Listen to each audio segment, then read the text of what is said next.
এবং এটি খালি তাদের কথা না, আমাদের আজকে যারা উপস্থিত হয়েছে তাদের কথা ট্রেনিং দিয়েছে, সবাই একই ভাষা এবং এখানে যারা বাইরে যারা আছেন এদের বয়সে তাদেরও একই কথা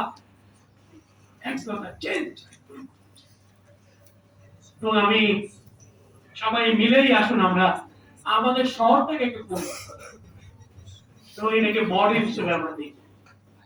আমার অনেক কাজ, গাছ লাগাতে হবে, আপনারা আমার সাথে আসেন, গাছ লাগে। আমরা আসলে আমরা শহরটাকে পরিষ্কার করি, প্রতিদিন আমরা বেরোবো। এখানে যারা আছেন তারা যদি মাসে 4 দিন আমার সাথে থাকেন, আমরা একদিন থানজাইল রোড, একদিন যশোর রোড, একদিন আউটার বাইপাস, আমরা সবুজ জামা পরে বস্তা নিয়ে আসুন আমরা শহরটাকে ক্লিন করি। আমরা এই যাত্রা শুরু করি।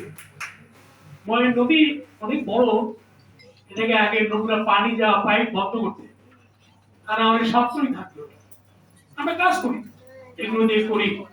আমরা আসলে আমরা বস্তিতে কাজ করি, দিনময় মানুষের জন্য কাজ করি, স্বাস্থ্য সেবা করি, গড়ে তুলি শহর। এবং এই ব্যাপারে আমি যারা বিভিন্ন সংস্থা, বিশেষ করে সরকারি সংস্থায় কাজ করেন, তাদের অনেক সুযোগ আছে, তারা এই কাজগুলো করবেন আমার সাথে। আমি ঈদের পরের সপ্তাহে এই সভা আহ্বান করছি, নাগরিক সভা। প্রথমে নাগরিক সভা, আবার বিভিন্ন প্রতিষ্ঠান নিয়ে সভা। এবং যে স্বপ্ন আমরা দেখি, এই স্বপ্নের কথাটা যেন আমরা যে বলি যে আমি এই স্বপ্ন দেখি, রোগীর বাস্তবায়ন তাহলে হবে।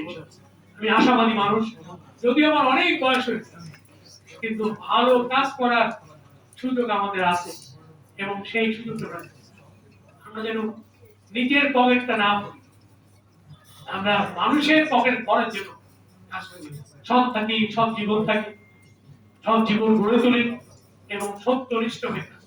সবাইকে ধন্যবাদ। আল্লাহ হাফেজ।